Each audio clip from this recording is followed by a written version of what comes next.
on establishing the correct teaching for the peace of the land, Part 3। भूखंड पर शांति हेतु किया गया सच्चे उपदेश का पुनर्स्थापन। नेचुरल रैशनल के जीवन काल में सत्तावादी शासन प्रणाली का राज्य था और शायद उन्हें प्रतीत हुआ कि बहुत सशक्त प्रशासन के अधिकारियों के समक्ष एक याचिका प्रस्तुत की जाए तो वे एक सामाजिक बदलाव लाने में सहायता कर सकते हैं। उनकी इस याचिका को नज़रअंदाज किया गया, जिससे उन्हें अपने उपदेश के अनवरत प्रसारण के प्रयत्न को और भी अधिक बल मिला, ऐसा जिसे वे समाज की सुख शांति के लिए कर रहे थे और जीवन के अंतिम क्षण तक करना चाहते थे।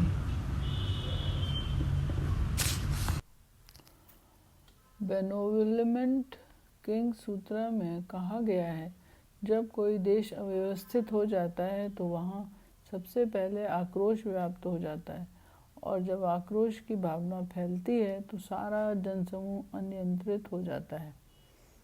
बाहर से आक्रमणकारी देश को लूटने के लिए आने लगते हैं और सामान्य जन को विनाश का सामना करना पड़ता है। सत्ताधारी, मंत्री, युवराज और बाकी के राजकुमार और सैकड़ों पदाधिकारी सभी सही और गलत को लेकर आपस में लड़ने लगते हैं।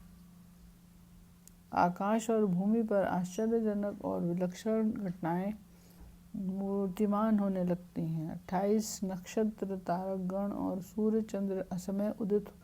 और व्यस्त होने लगते हैं और अनियमित दिशाओं में दिखाई देते हैं, और डाकुओं की संख्या भी बढ़ती जाती है। इसी सूत्र में यह भी कहा गया है कि जब मैं अपनी पांचों इंद्रियों की अलौकिक दृष्टि से 3 जन्मों को साफ तौर पर समझ सकता हूँ, तो मैं देखता हूँ कि पिछले जन्मों में इन सारे सत्ताधारी राजाओं ने 500 प्रबुद्ध जनों की सेवा की है, और यही कारण है कि ये सारे आज सत्ताधारी राजा बन पाए हैं, उच्च राज्याधिकारी बने हैं, और यही कारण है कि विभिन्न साधु और अरहंत उनके देश में जन्मे हैं और देश के लिए महान उपलब्धियां अर्जित की हैं। मगर यदि ऐसा समय आए जब इन सत्ताधारियों का सौभाग्य समाप्त हो जाए, तब सारे साधु व्यक्ति इनका त्याग कर देंगे और यहाँ से प्रस्थान कर जाएंगे, और एक बार साधु व्यक्ति यहाँ से चले गए तो सातों विनाश निश्चित ही घटित होंगे। मेडिसिन मास्टर सूत्र कहता है कि यदि सत्ताधारी क्षत्रिय राजाओं और परिवारों के युवराज और सदस्यों पर विपदाएं आईं अथवा उनका अमंगल हुआ, तो इन आपदाओं के बाद आएगी महामारी की विपत्ति और जनता प्लेग जैसे रोगों से संत्रस्त होगी। विदेशी आक्रमण की आपदा और अपने ही देश के भीतर विद्रोह की आपदा, नक्षत्रों और ग्रहों में विभिन्न घटनाएं और अनियमितताएं, सूर्य व चंद्र ग्रहण की आपदाएं, मौसम के विपरीत तेज हवाओं और वर्षा अर्थात तूफान की आपदाएं और सूखे की आपदा, जब ऋतु आती है और चली जाती है मगर वर्षा ही नहीं होती। बेनेवोलेंट किंग सूत्र में कहा गया है कि बुद्ध राजा प्रसेनजित को संबोधित करते हुए कहते हैं कि हे महान राजन, जहाँ मेरे उपदेशों का प्रभाव अब अस्थिर है, उस क्षेत्र में असंख्य सुमेरु संसार, असंख्य सूर्य व चंद्र आते हैं। प्रत्येक सुमेरु संसार में 4-4 महाद्वीप हैं। दक्षिणी महाद्वीप जो जम्बूद्वीप कहलाता है, वहाँ बड़े बड़े 16 राज्य हैं।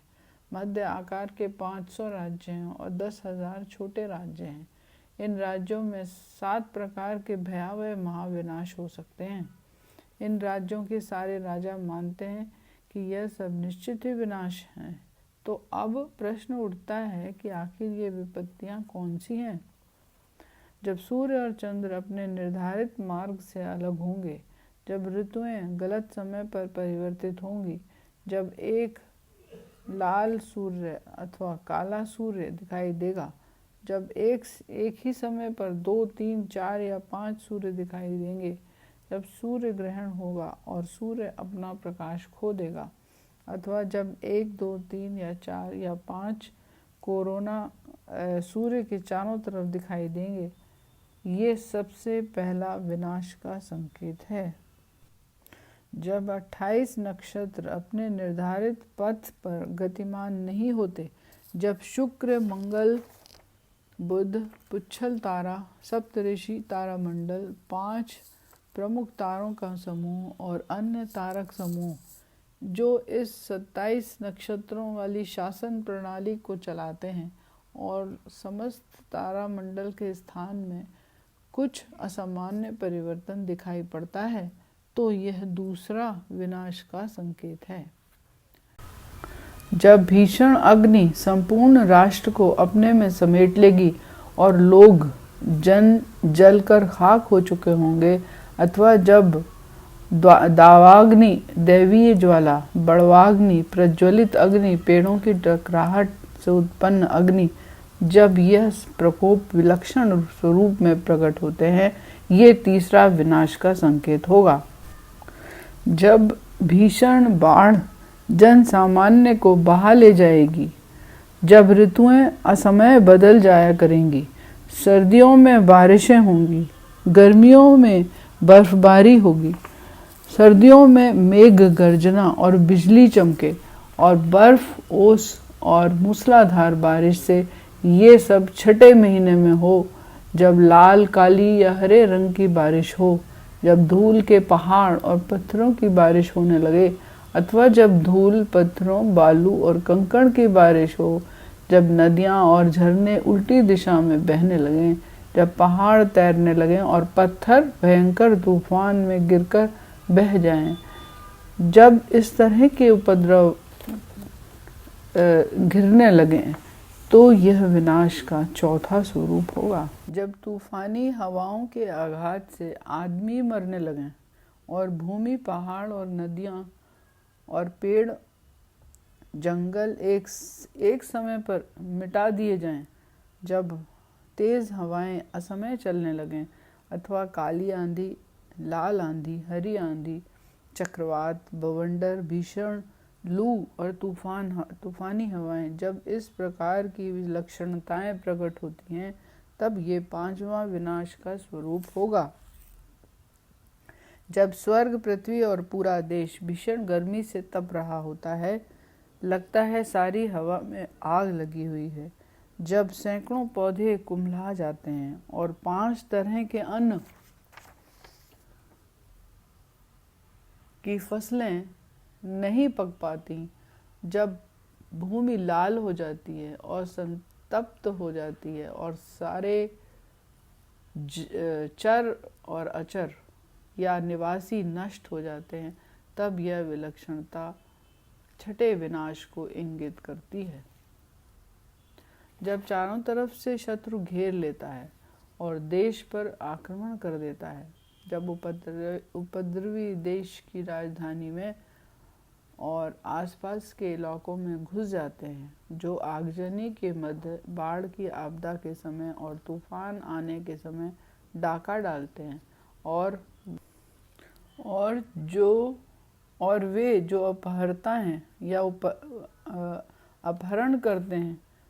और जनता में अराजकता और तबाही छा जाती है, लड़ाइयाँ और लूटपाट सर्वत्र दिखाई पड़ता है। जब इस तरह के विलक्षण परिस्थिति उत्पन्न होती है, तब यह सब 7वां महाविनाश है।